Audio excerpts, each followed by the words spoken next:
Bismillah ar-Rahman ar-Rahim. Assalamu alaikum, everyone. We're going to start today, inshallah. We're going to do the 25th Nawawi hadith. The 25th Nawawi hadith, I really love it because it relates to, those that don't have a lot of wealth, but at the same time it connects us with dhikr.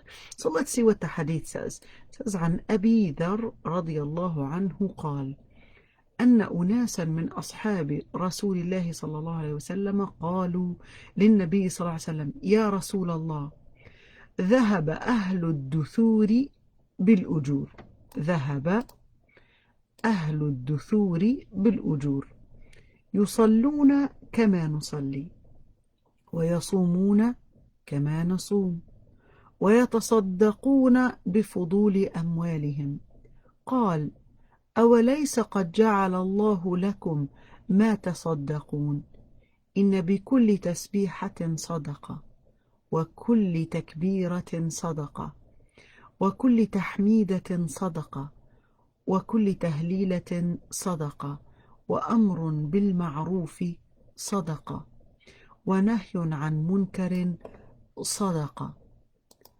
وفي بضع أحدكم صدقة قالوا يا رسول الله أيأتي أحدنا شهوته ويكون له فيها أجر قال أرأيتم لو وضعها في حرام أكان عليه وزر فكذلك إذا وضعها في الحلال كان له أجر رواه مسلم.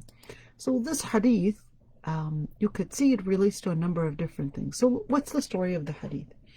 The story of the hadith is that a group of Sahaba, which were actually looking at the context and looking at the wording of the hadith, is that they were actually part of the poor Sahaba.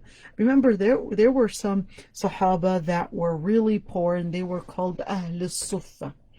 The really poor Sahaba that were called Ahl al-Suffa were really the Sahaba that pretty much were homeless. They were called Ahl al-Suffa.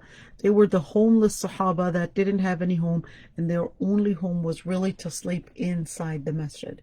That was their only home, to sleep inside the masjid, and the clothes were really fitting them. And of course, there wasn't even enough water for them to wash and do the different necessities with water, so many times the dirt would actually pile on their skin. But here are these Sahaba that were envying the rich Sahaba. But this is not a negative envy to mean that they wished, which is hasad. This is not hasad for evil. There is a positive hasad in where the Prophet ﷺ himself actually said that لا حسد إلا في اثنتين, that there's positive hasad, there's a good hasad, there's a good envy that can be in two things. One is that you envy somebody that has a lot of money, and you would wish that you had that money in order to donate for the sake of Allah subhanahu wa ta'ala. Or you envied somebody that has the ilm, and you wished that you had the ilm in order to spread and teach the religion of Allah subhanahu wa ta'ala and teach haqq. So this is the positive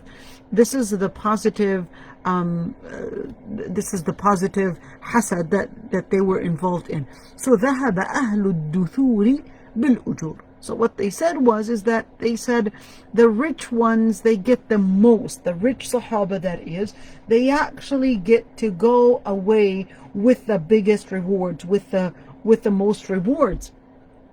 يصلون كما نصلي. So they pray like we pray, they fast like we fast, and they even, here's the extra that they're not able and capable of doing, which is to make sadaqah. يتصدقون بفضول أموالهم. They would make sadaqah, they're able to donate with money that is extra. In other words, more than what they need. So here the Prophet ﷺ responded to this statement that they had laid out.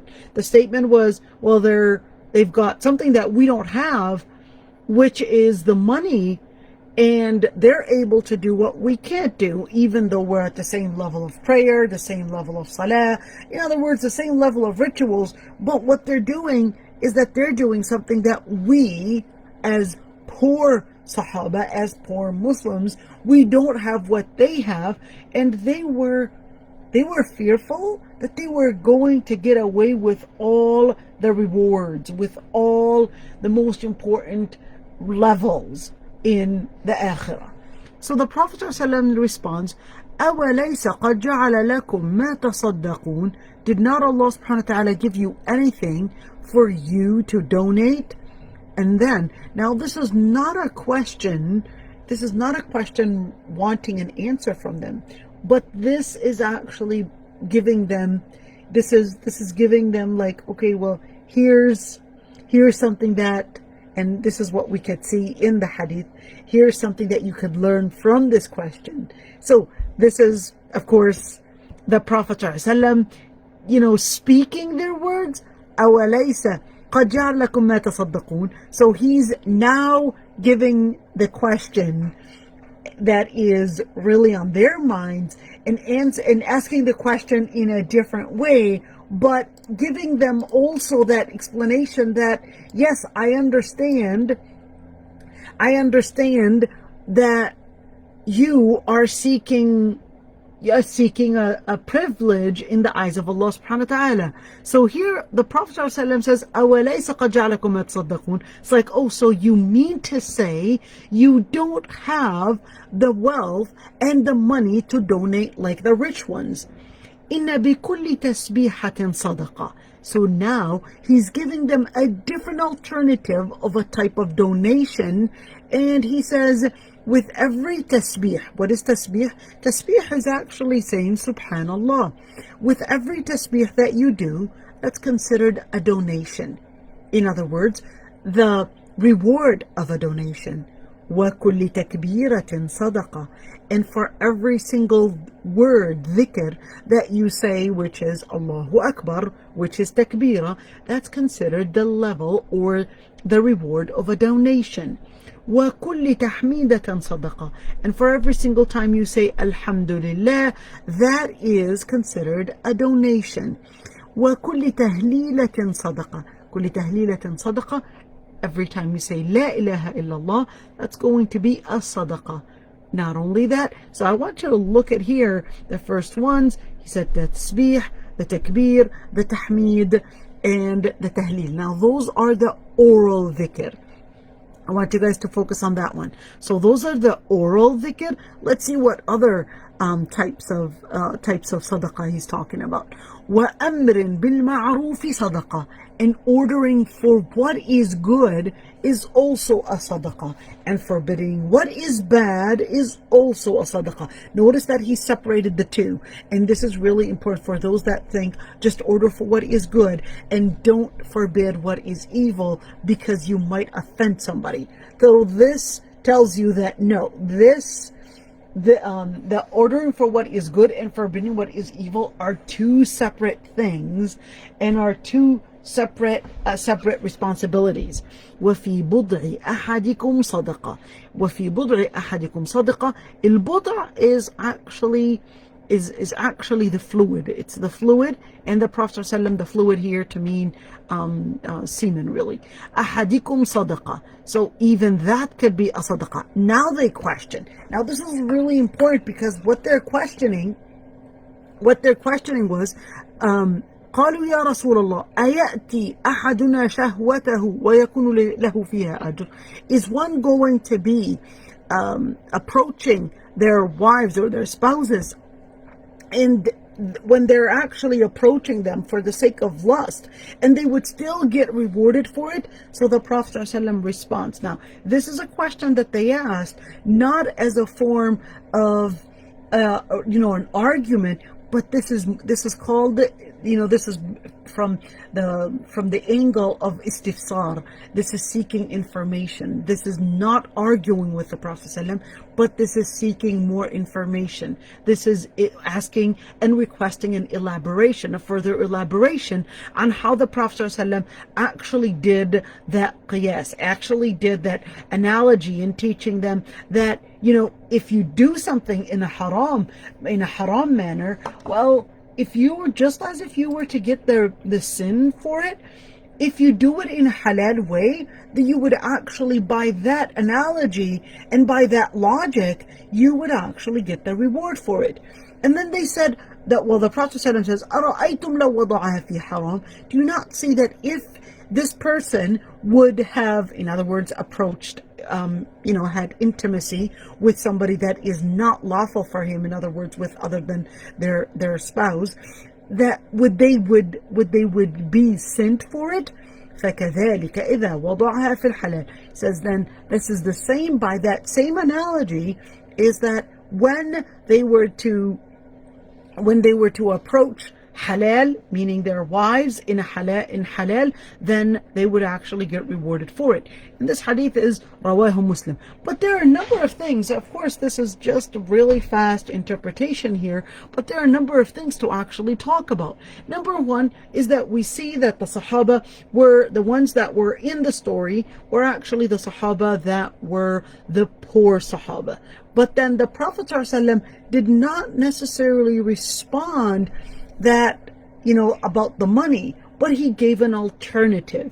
And the alternative that he gave was a different form of dhikr. And this is really important to mention, is that just as they were talking about one form of dhikr, which is the financial dhikr, the monetary dhikr, the Prophet ﷺ was responding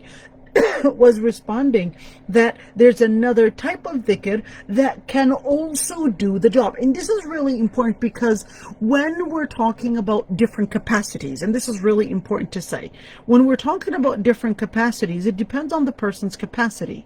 Some people have the capacity to give ilm. Other people, they just don't have the capacity to give ilm, but they're able to give a different type of sharing, or a different type of cooperation, or a different type of sadaqah, a different type of donation, a different type of involvement. And they could be, for example, maybe body power. They're able to help somebody on the street. They're able to teach. They're able to, it depends on the person's capacity. And this is really important to mention, that this hadith is also reflecting that a person's capacity can at many times determine what type of work they should be doing, and how they can increase their level and their engagement within the community or within their spirituality, depending on the capacity, depending on their situation. So the person that doesn't have the wealth might not necessarily use that wealth, because anyways they don't have it, but they probably have something else. They could use the tasbih as a form, the dhikr as a form of another type of dhikr. But at the same time, this is not only limiting those types of dhikr, or those types of spiritual elevation related only to dhikr, the oral dhikr, but this is giving an example. This is giving an example of how different types of obedience to Allah subhanahu wa ta'ala, or even different forms of dhikr and capacities for the sake of Islam might differ from one person to another person. Where do we get this from? We could see that from the Prophet ﷺ in many ahadith. One Sahabi would come and ask, well, give me a sadaqah, give me a will. What would you advise me? And he would advise one Sahabi not to get angry. And another Sahabi, he would advise him to probably, do qiyam al-layl. Another sahabi, he might advise him to do jihad. Another sahabi, he might advise him to, to be a leader, etc. So we could see that every single situation, every single circumstance, and it differs from one person to another. Not all people can necessarily be at the same level of doing all the different types of virtues at the same level, because one person might be able to give a higher virtue probably in delivering ilm. Somebody else might actually have a different capacity in their money. Another person might have the capacity to probably help out, building something, teaching, engaging in their body. This is what they're able to do. And this is really important to note, because somebody might not be able to do that particular sadaqah, it doesn't mean that they are of any less.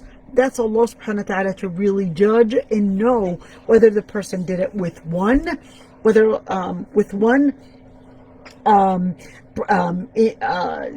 is ikhlas, sincerity, and two, whether they actually were doing with all their capacity, and how were they doing that capacity.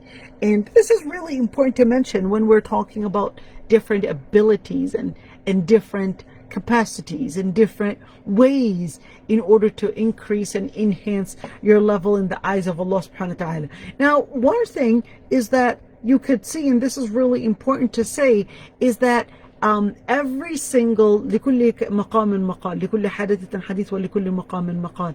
For every single situation, there's a particular discussion, there's a particular discourse that one should say. And here the Prophet ﷺ was talking to those that were poor and knew their situation, understood their circumstance, and actually told them to work on something that they're capable of, which is that, they're the oral side of it, and didn't necessarily tell them to work on probably engaging in work, etc., because anyways, they're probably working on that already, trying to figure out a job. But here the Prophet ﷺ was understanding their circumstance.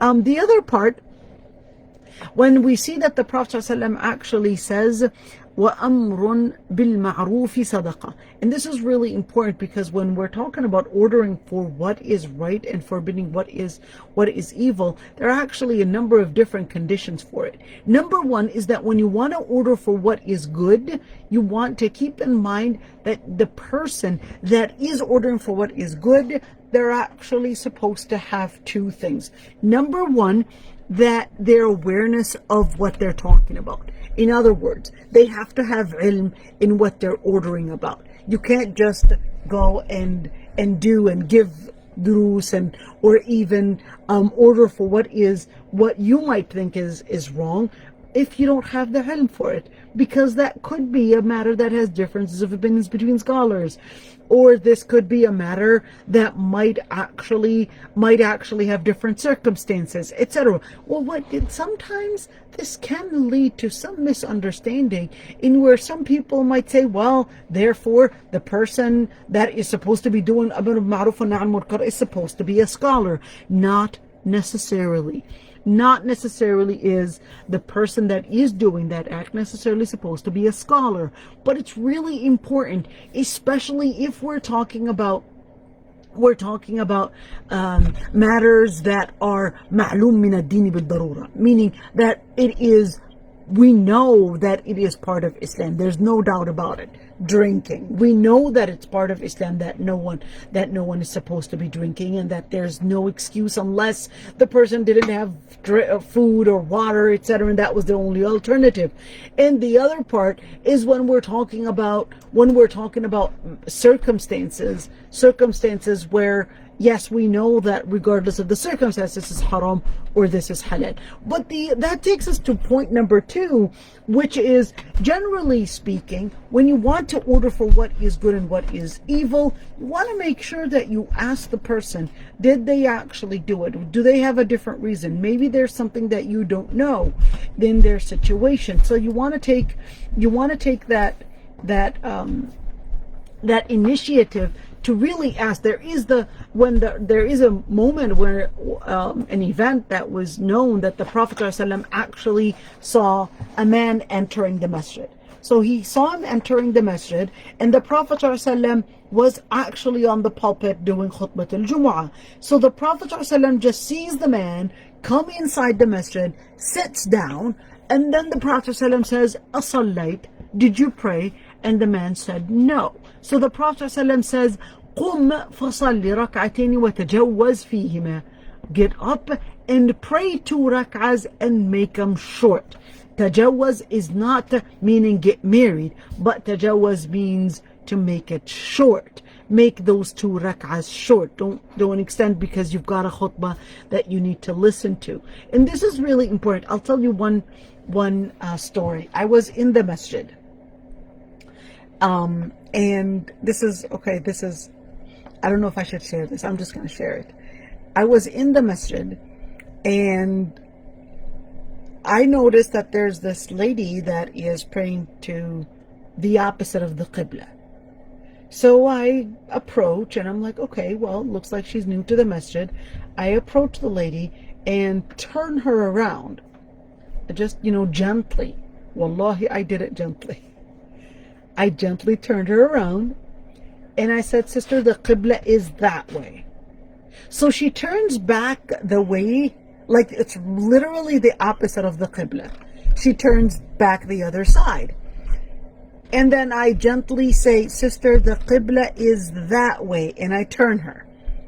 But then I noticed that she gave me a push, pushed me away, and that I just felt, it's like, okay, maybe I'm missing out on something. Let her finish the salah. So she finished the salah, and she said, "Ma'am, the Qibla changed." I just looked at her and said, "Really? What happened?" And she said, "The Qibla changed. My husband is Muhammad." And I said, "Okay, and my husband is Sami." And she said, "And I'm Khadija." And I said, "And I'm Aysha." She said, "Yes, but you need to know that my husband is a prophet." And that's when I said, "Whoa, where did you go? How did you get there? Wait a minute. No, there is no prophet after the Prophet ﷺ." And she said, "Yes, he is the last prophet." And I looked at her, and I was really confused. I said, okay, you guys, you gotta laugh at this. I actually thought, I looked around and my students, and I was like, okay, you guys, is this a totally hidden camera or something like that? Is this supposed to be a prank on me? And they all started laughing at me, and they said, "No, it's not a prank. This is real." I thought it was a prank. But regardless, I know that the story went somewhere else. Regardless, I had to get involved. So I tried to do my best. So the lady goes to the masjid's director, and she says, "This lady is harassing me."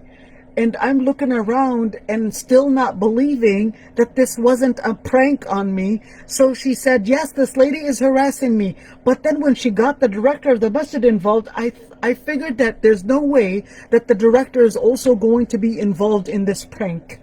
So, or prank, quote unquote.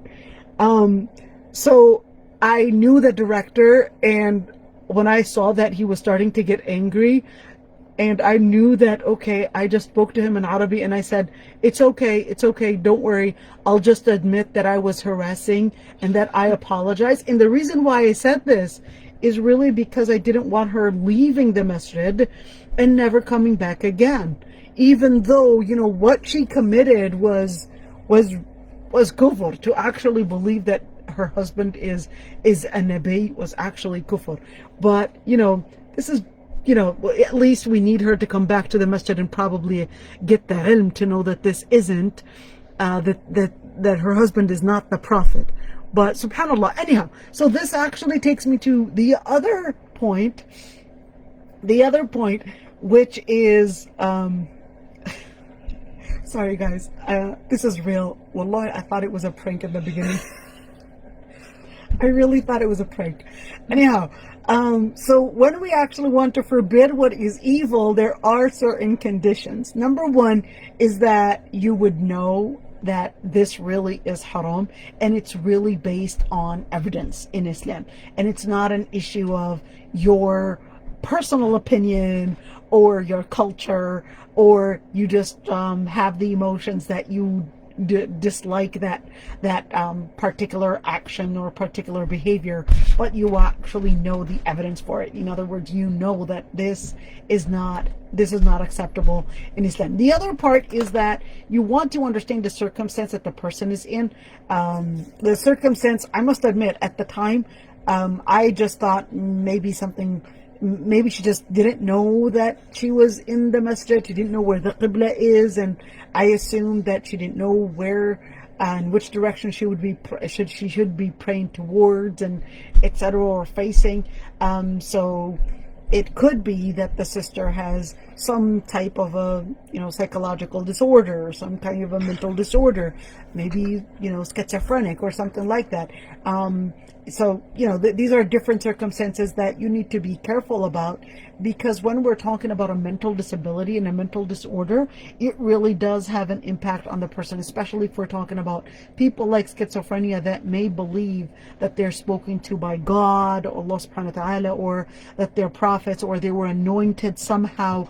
I remember a sister came to my office, and she told me that the Muslims have had the issue of the Mahdi all wrong all these decades and all these centuries, and that Allah subhanahu wa ta'ala spoke to her directly and told her that I should be her personal advisor, and that she was actually the Mahdi.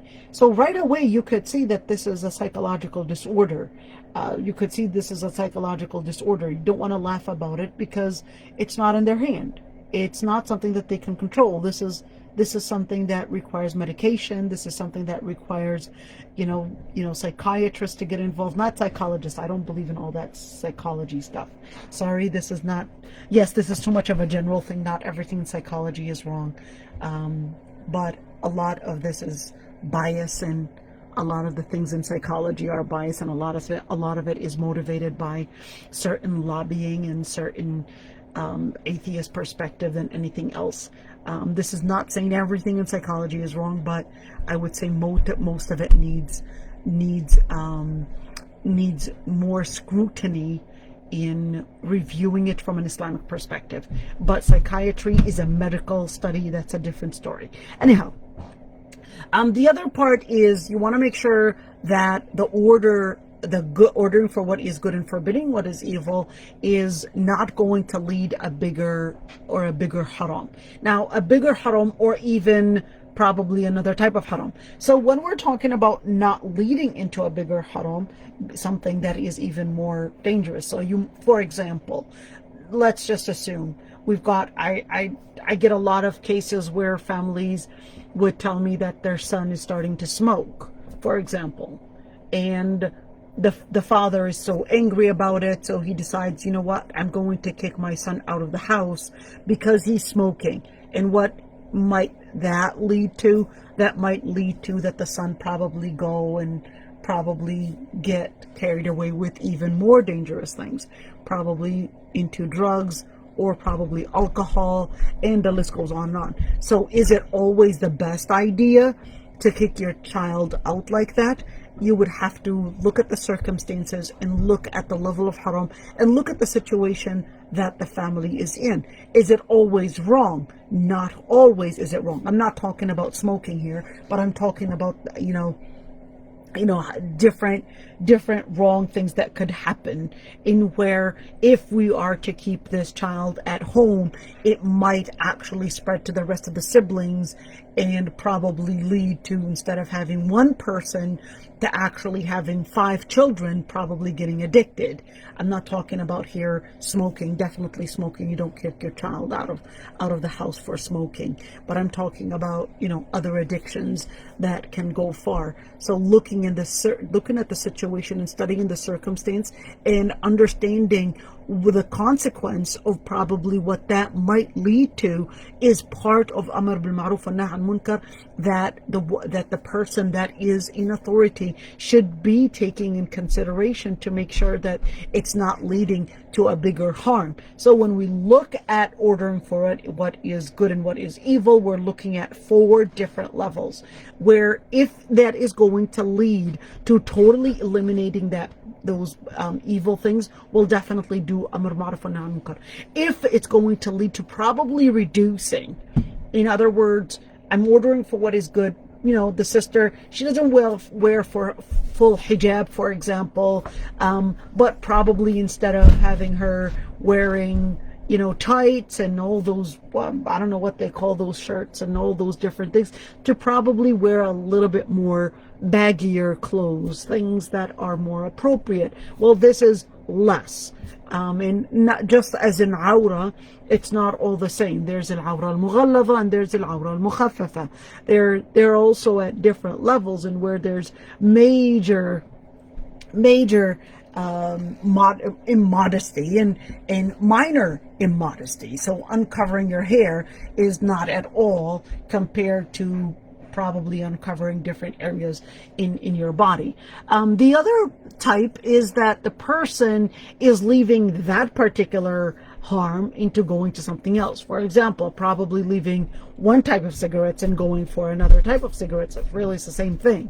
Or probably, you know, going from probably smoking into probably going for what do they call that? Argila, what do they call that?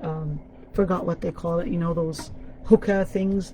Yeah, that's you know, it's pretty much not any different. I know that one of those is like 70 cigarettes, but regardless. The other part is to actually go into a bigger harm. In other words, if you're ordering for what is evil and the person is leaving it to going into a bigger harm, then this needs to stop. What needs to stop? Then don't order them. Don't do that Amr bil Ma'ruf wa Nahy anil Munkar, because it's even going to lead to a bigger harm. And this actually reminds me of Ibn Taymiyyah himself. Ibn Taymiyyah himself, when Ibn Taymiyyah was told that that the Mongols were actually drinking even though they were Muslim, so Ibn Taymiyyah just responded that, you know what, leave them drinking, let them drink, because if they stop drinking, they will actually do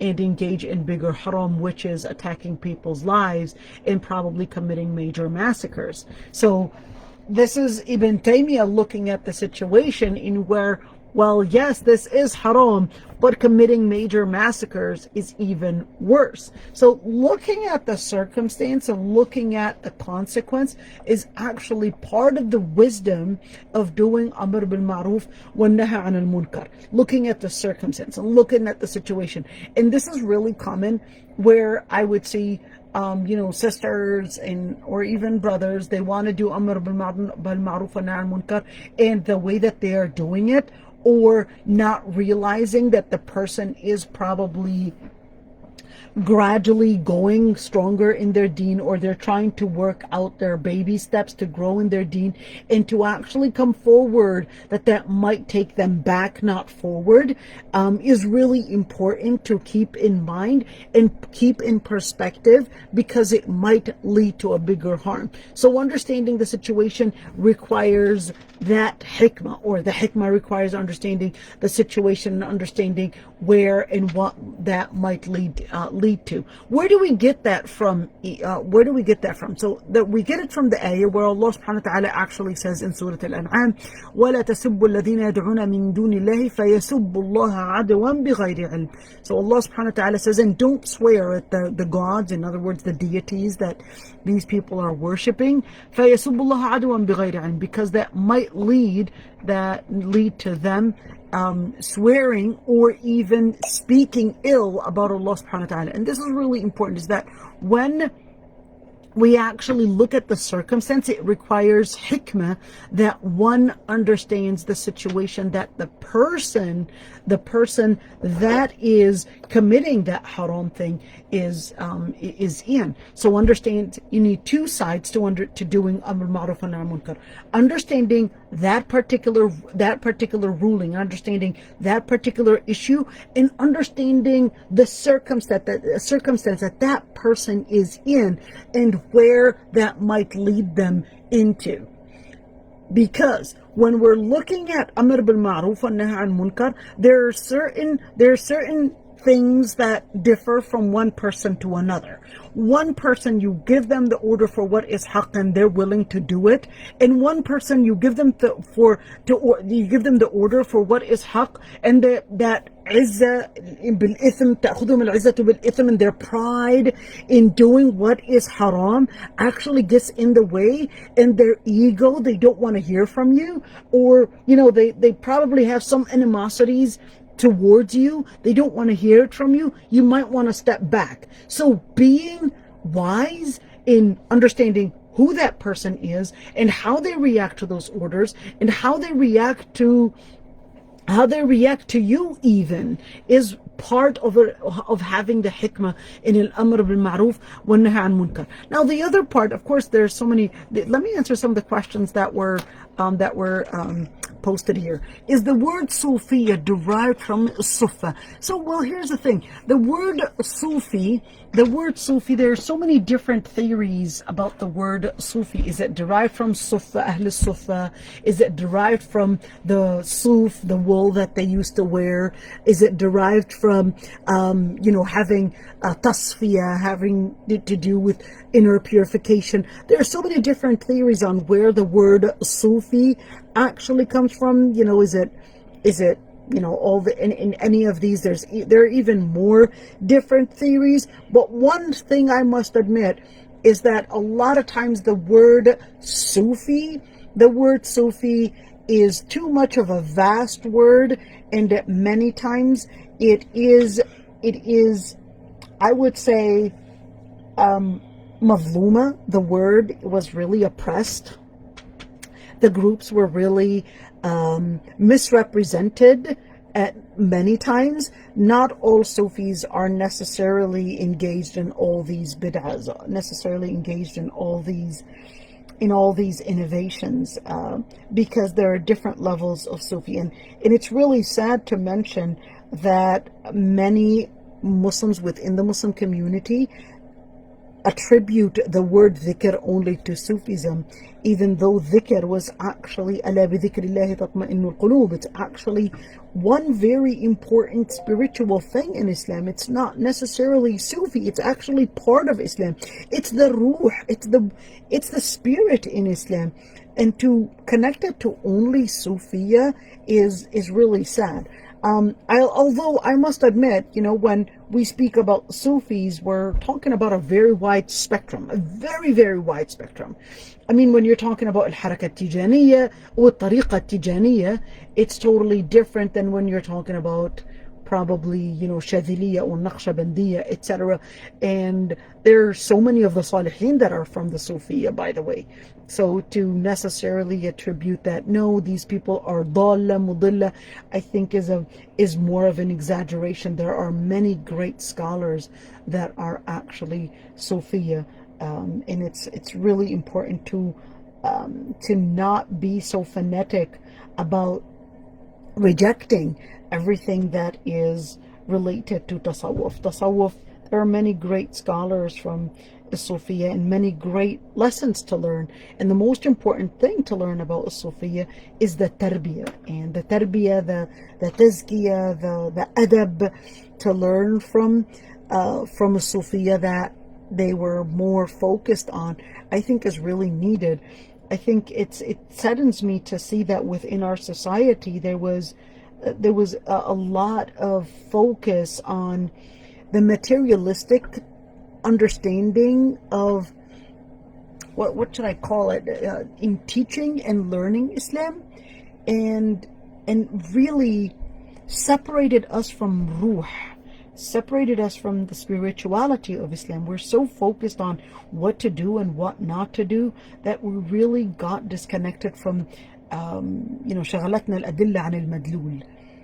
We got so focused and so rigid on discussing the evidences of so many different things that we lost the main part of the whole story, which is the dhikr, which is the connection of the ruh and connection with the spirituality. We're just so focused on the adilla, on the evidences. I'm not saying that that's not important, but we have to also work on tarbiyah, on tazkiyah, on dhikr, on looking at our akhlaq. And I think the Sufiya have really mastered that, studying akhlaq and how you look into yourself rather than look at others, and rather than focusing the mirror on others, to actually take a moment to reflect on yourself and your heart. I think that's what Sufiya have really done an awesome job with. I mean, if you look at new atheism,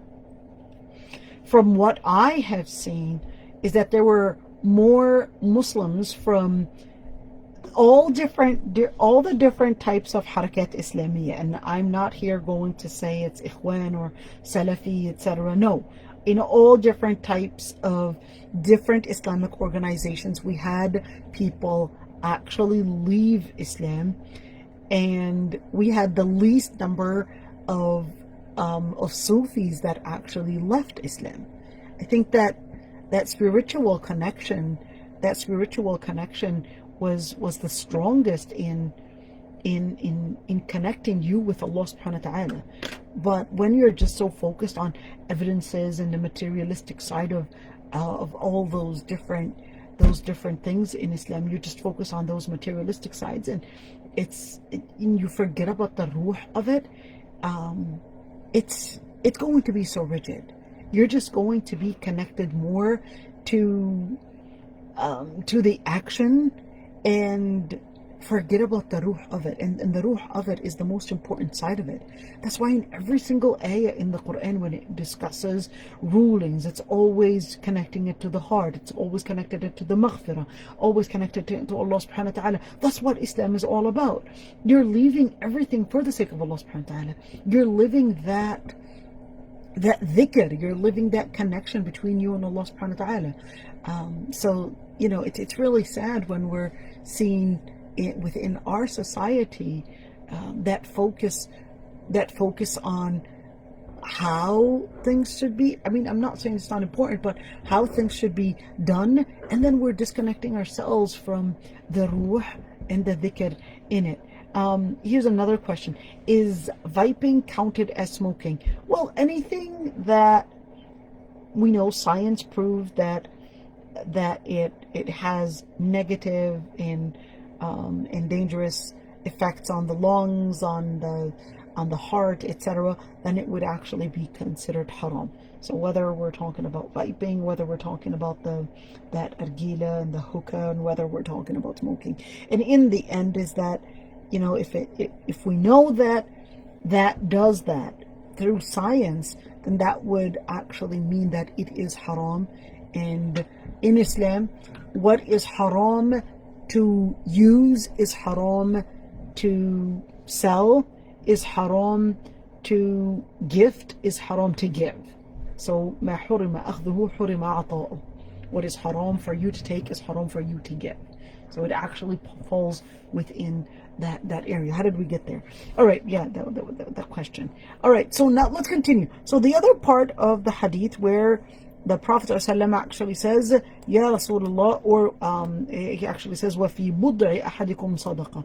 Il-bud'a, like I said, it's actually more the semen, and il-bud'a here is actually talking about intimacy. So this is referring to intimacy, that it could be a sadaqah. It could even be a sadaqah, or something that the man might donate even for his wife, meaning that he's giving her right in sexual rights, that is, and considering that just as he or she is ordered to fulfill her husband's needs. Here you could see the Prophet ﷺ is also encouraging the husbands to also fulfill their wives' needs. And when you see here the Prophet ﷺ, when he was asked, does one actually do something for the sake of lust and they would still get rewarded? And it's really important here to mention that the Sahaba were not arguing with the Prophet ﷺ. This is really important. This is not an This is not an argument here. And there's I believe, what's his name? John, I forgot his name. He wrote a book. It's called Even Angels Ask. It's really important to mention that although what is his name? I forgot. He's a mathematician. I think he's Jeffrey Lane. Yeah, that's his name. Jeffrey Lane. Even Angels Ask, and he considered that was an argument with Allah subhanahu wa ta'ala, etc. Well, not quite. It wasn't an argument with Allah subhanahu wa ta'ala. Iblis was the one that was arguing with Allah subhanahu wa ta'ala, but the angels were doing istifsar. They were seeking elaboration from Allah subhanahu wa ta'ala. They were seeking more details. This is not an argument. I know that he said Even Angels Ask. That's what he named his book. And he's not considering that it's necessarily an argument, but in his introduction, he does actually go further and regards it as an argument. But, it's really important to understand that in Lugha Arabiya, that such things are not necessarily arguing with the Prophet ﷺ. They did have the adab. They actually were seeking more details. Let's see the other question. Do you think that the majority went to extreme side? One side that focus on outside and neglect the spiritual connection. The other side focus so much on spiritual side and become so vulnerable to accept and do wrong practice. And what is the best way to balance? Of course, I'm assuming that the question is related to Sufism. So, Sister Zainab, here's the thing, is that within the Muslim community, within the scholars, no matter whether you're discussing scholars or whether you're discussing Islamic organizations, we are human at the end of the day, is that we have certain capacities that will overcome us. And this is all of us. If you are, for example, specialized in fiqh, it's going to be so hard for you to discuss fiqh and engage and discuss so much on spirituality, because if you're going to discuss fiqh and you're going to need to get to the technical terms and the technical sides of that subject, it's really going to be so hard. And in fact, it's going to take away the academic side of it, which is the studying the fiqh and the dalil and the different evidences. And if you go into talking about it for a spiritual sense, you're going to find yourself, you didn't give the haqq, you didn't really give that subject the right that it needs. It's kind of like when you're studying math. Fiqh is the math of Sharia. It's the fiqh is the math of Sharia. Just like Lugha Arabiya, Nahu is the math of Lugha Arabiya. That's the same thing. Grammar is the Nahu. Grammar is the math of the Arabic language. That's the same thing when we're talking about fiqh. So you're not going to be able to discuss spirituality if you're discussing math. There are certain technical terms, there are certain technical things that we need to focus on, and this becomes the what is the word that I could use, that topic and that issue that your mind is focusing on, because this is going to be the main idea, which is how to understand the evidences and connect it to that. But when we're looking at the different Islamic organizations, each one worked from a different end. So you would have one Islamic organization that was working and seeing the dangers within our society from the political end. So they focused on that. And you have another group that was focusing on community services and felt that, if we get to working with the community, we get to working with those ideas, and where we're reaching out to them on a personal level, that might actually bring them in, which is true. And so is the political side. That's also true. And so is the academic side. Discussing the academic side is also very important. So to actually ask everyone to be at the same level and focus on spirituality is not looking at the picture also from the right angle, but you actually need to learn from all. You know, our one of my professors, Allah yarda anhu ya Rabbi, he's really ill right now. He used to say that the different Islamic movements, organizations, the different professors, the different that they're all like fruits. You need the sour one, and you also need the sweet one, and you also need the one that gives you potassium, and then you need the other one that gives you probably different vitamins, and that's the same thing.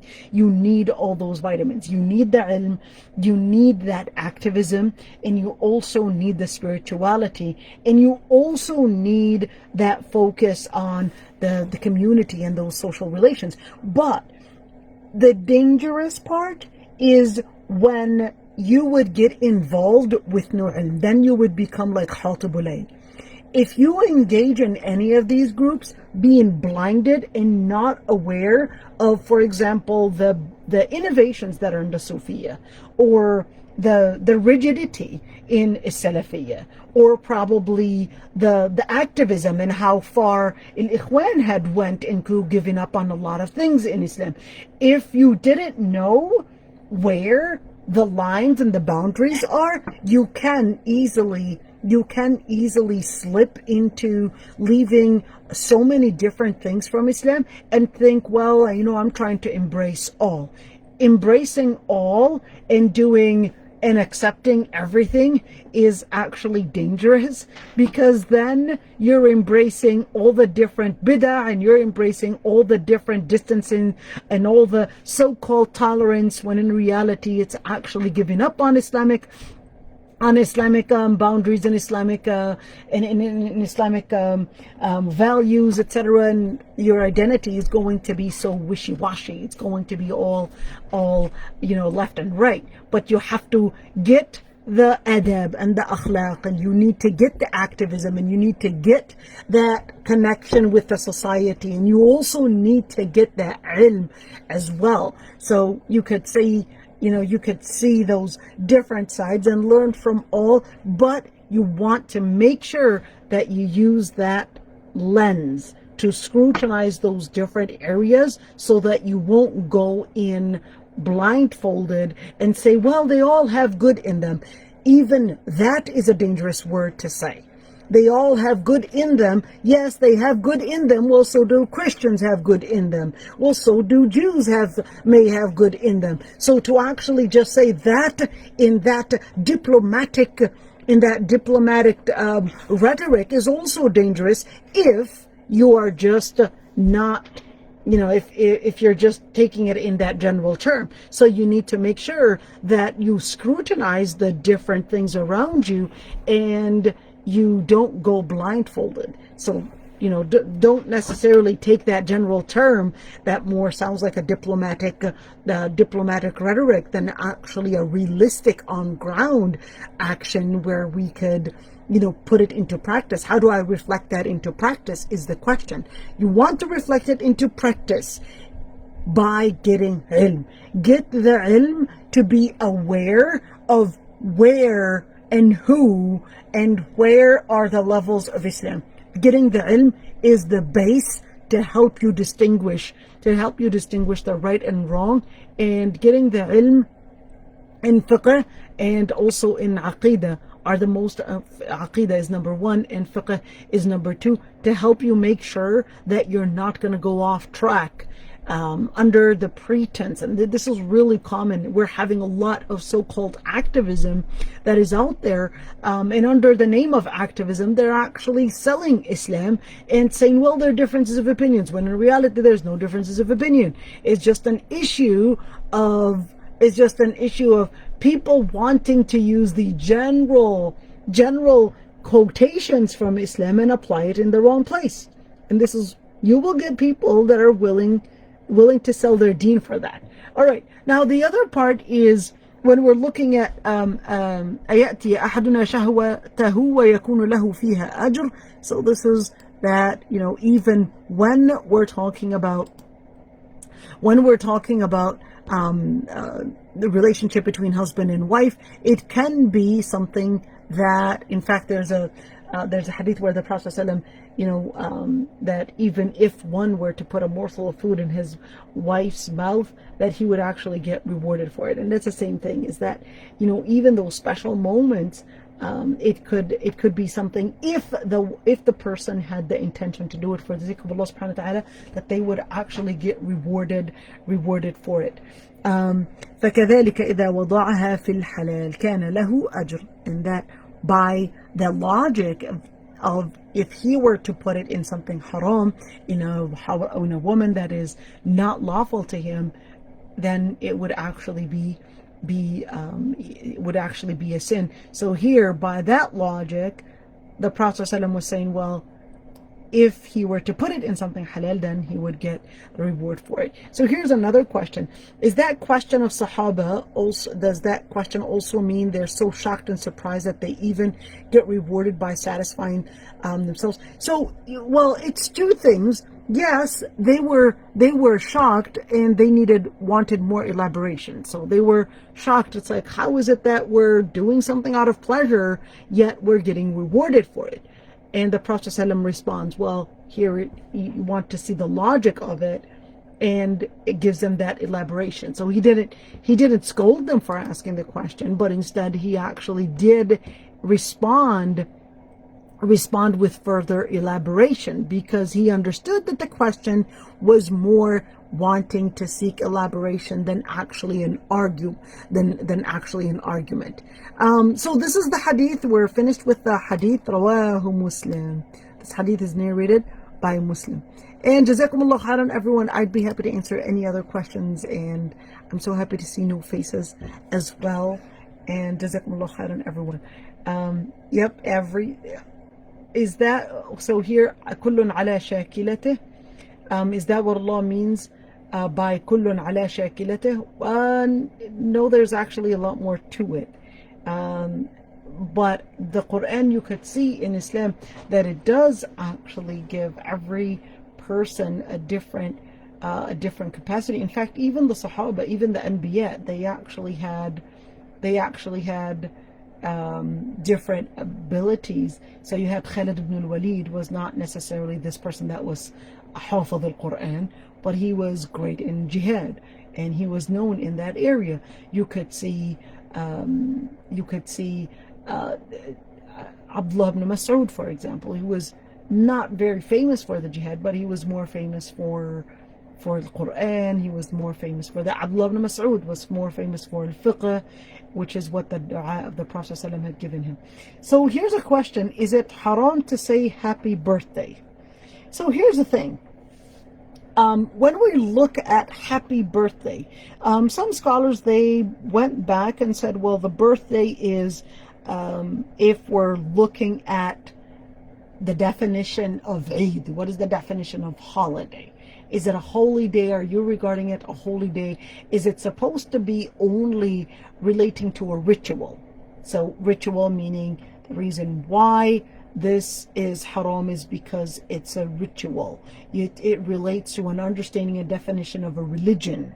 So therefore, that group of scholars, they said, well, number one is that if it's something that happens annually, or there are certain occasions where it happens a number of times, and they actually got that from the hadith where the Sahaba, they said that they used to have some kind of a special occasion. It wasn't necessarily a religious rite. It wasn't a religious ritual that they were doing, but they were doing this form of practice. So the Prophet ﷺ responds that Allah subhanahu wa ta'ala had replaced you, instead of those days, 2 days, Eid al-Adha and Eid al-Fitr.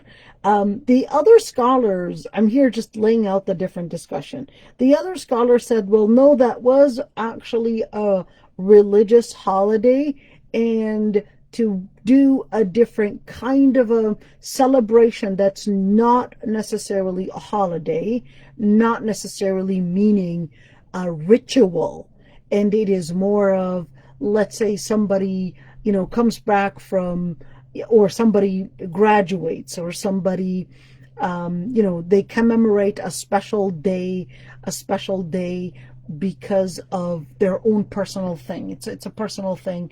Commemorates that today they got married, or on this day they were born, or on that day that person, that person, um, had some kind of a special thing happen to them.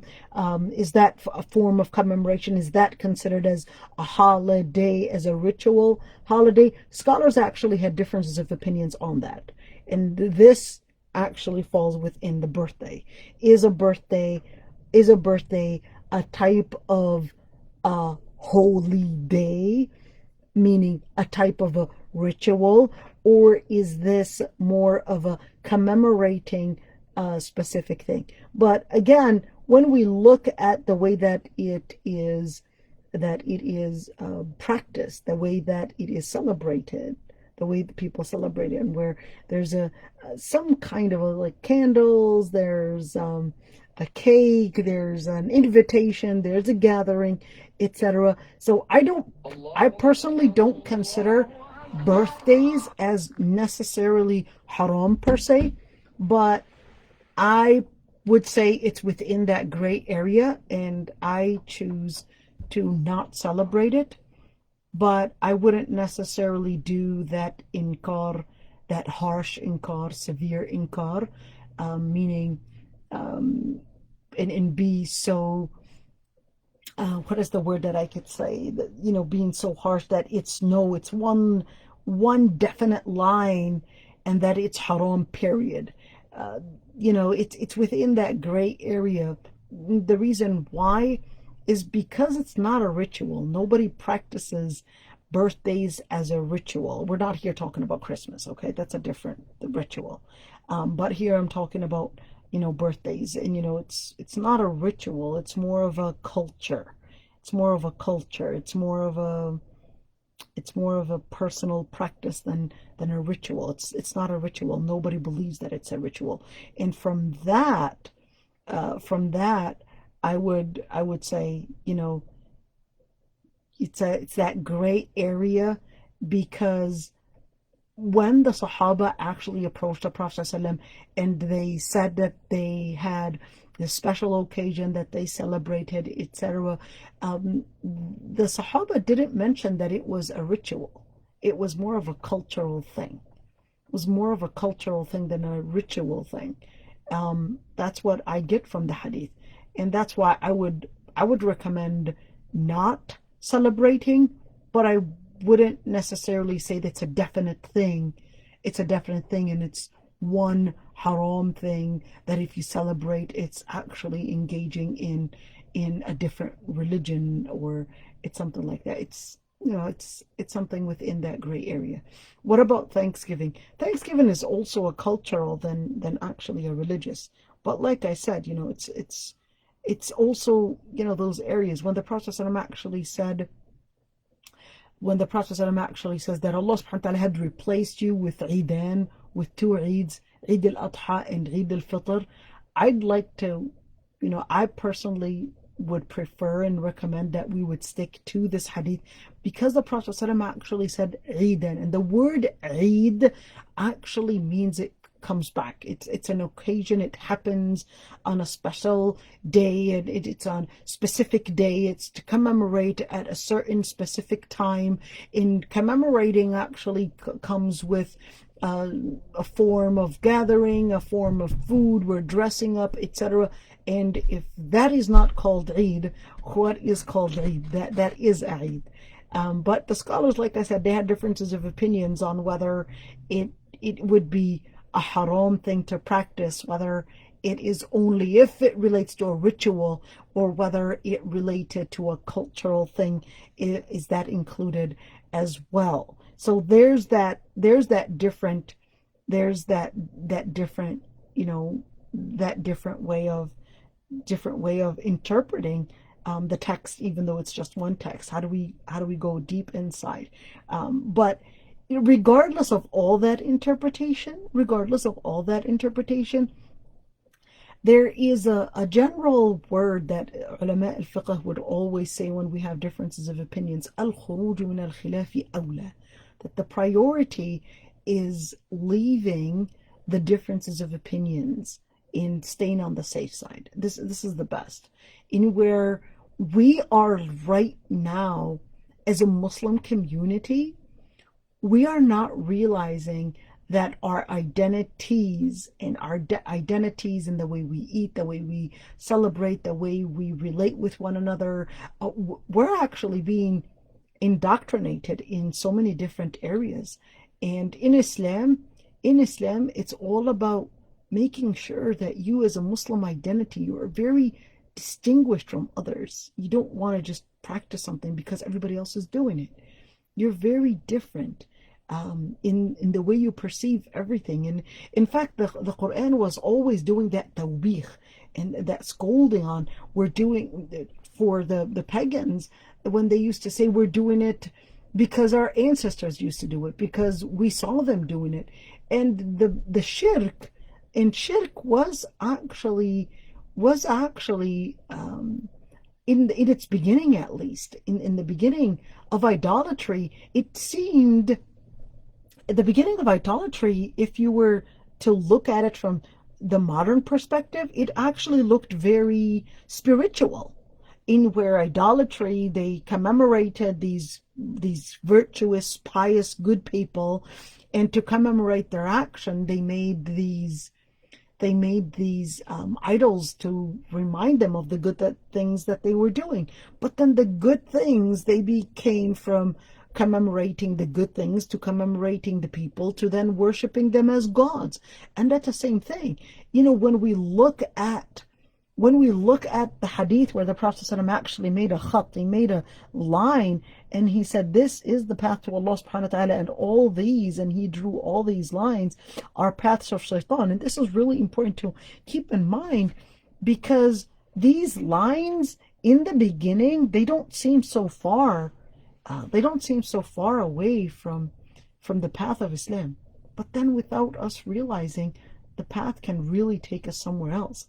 In our youth's identity, and especially the Muslims that are living in the West, their identity has really been watered down in every single aspect. In the indoctrination has gone so far to the point that you're even seeing dua really water down Islam. You're seeing dua actually saying that, yeah, this is acceptable. I've got a different opinion on that one. And there are so many different opinions. And here's the thing, is that the word differences of opinions, although it can be something that really reflects fiqh, but many times without us realizing, we're actually using the word differences of opinions in areas to actually say it's okay to do that.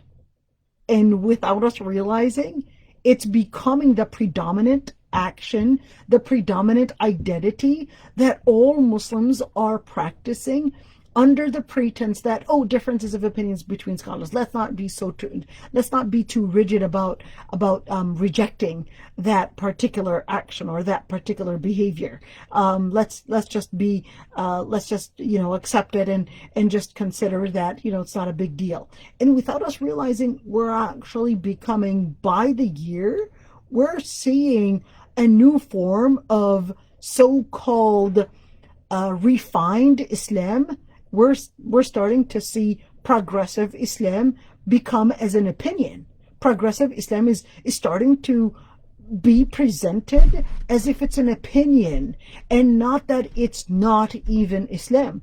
So we're seeing right now a queer Muslim that we are so fond of, and we're so fond of, and everybody is celebrating that. Look, we are getting a queer Muslim, and she is a legislator, and we're so happy about, and we're putting it out there, and we're like, what are we really doing? We're really commemorating a certain action. This person is actually identifying herself with the word they. She's actually presenting a new dangerous thing. She's presenting a progressive type of Islam, and we're actually commemorating it as if it's a different opinion.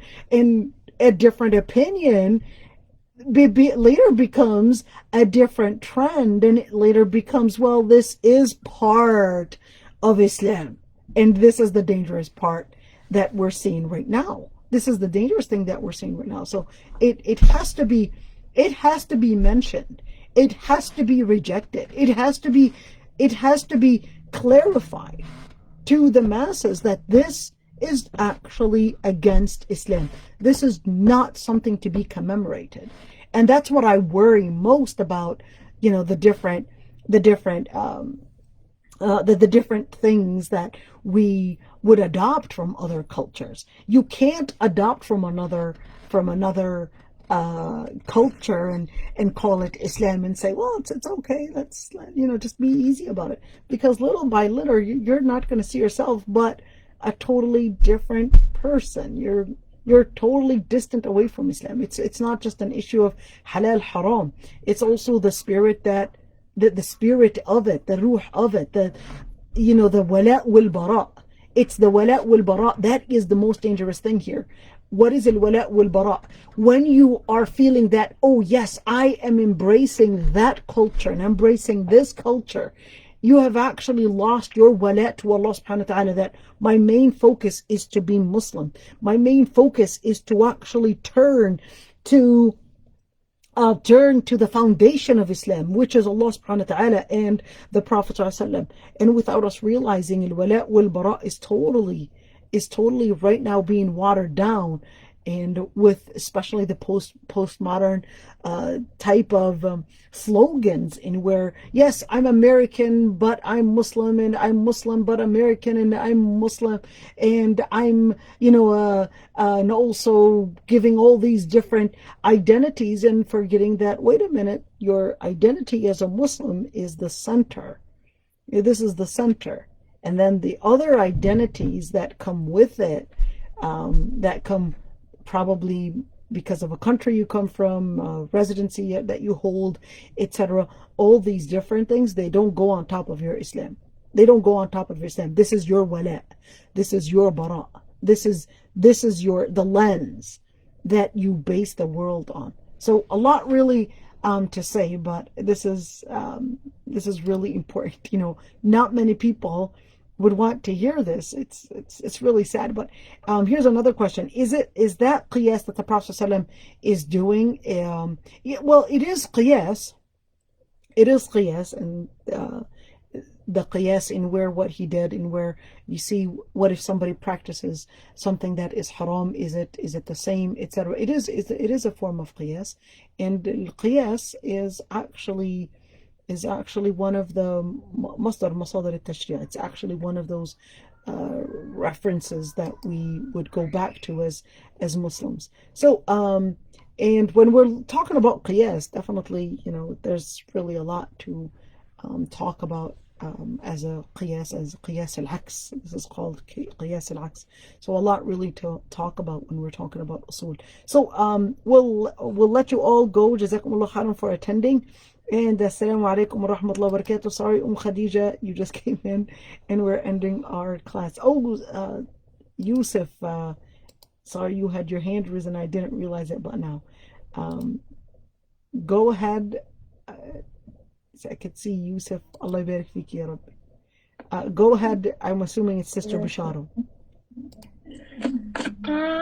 Yusuf. My question if you're going to do morning adhkar and afternoon adhkar, is it like a specific time to do it? To do what? Huh? To do what, Yusuf? To do what? Is there a specific time, like, to do morning and afternoon adhkar? Oh, okay. That's a very good question. So there are certain adhkar that are morning adhkar. Those are very important times, morning and late afternoon adhkar. And there's actually a book called Hisnul Muslim. It's a really good book that you can actually get. It's translated, that you can actually practice on doing. After we finish Al-Arba'in Nawawiyya, we're actually going to go for Hisnul Muslim and actually practice reading those adhkar, and actually explain those adhkar. So we're going to do sharh for those adhkar, inshallah.